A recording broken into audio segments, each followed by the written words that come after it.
Hi எல்லாரும், இது என்னன்னு பார்க்குறீங்களா? இது வந்து பனானா மஃபின்ஸு. இது பார்த்திங்கன்னா வந்து நாட்டு சர்க்கரையும் பனானா ப்ளஸ் வந்து நட்ஸ் போட்டு பண்ணது. இது வந்து இந்த மாதிரி பாக்ஸில் தான் எனக்கு பேக் பண்ணி வேணும், சிங்கிளாக குழந்தைங்க வந்து ஈஸியாக எடுத்துக்கிற மாதிரி வேணும்னு சொல்லி கேட்டிருந்தாங்க. ஸோ அதனால் இந்த பாக்ஸ் வந்து கஸ்டமர்கிட்ட கேட்டு ஓகே பண்ணி இந்த பாக்ஸில் நான் பண்ணி கொடுத்துருந்தேன். நல்ல ஃபீட்பேக் கொடுத்துருந்தாங்க, செம்ம டேஸ்ட்டாக இருந்துச்சுன்னு சொல்லியிருந்தாங்க. இது பார்த்திங்கன்னா வந்து ஒரு பீஸ் வந்து நான் 15 ருபீஸ் அப்படின்னு சொல்லி கொடுத்தேன். 50 பாக்ஸஸ் கேட்டிருந்தாங்க.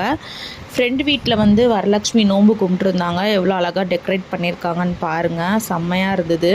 நெக்ஸ்ட் வந்து எனக்கு ப்ரௌனி சாப்பிட்ணுன்னு ரொம்ப ஆசையாக இருந்ததா, ஸோ அதனால் நானே செஞ்ச ப்ரௌனியை வந்து ராகி ப்ரௌனி இருந்தது. ஸோ அதனால் உட்காந்து ப்ரௌனியை சாப்பிட்டேன். ரொம்ப க்ரேவிங்காக இருந்தது. எவ்வளோ ஃபஜ்ஜியாக இருக்குது பாருங்கள், ராகியில் பண்ணது தான்.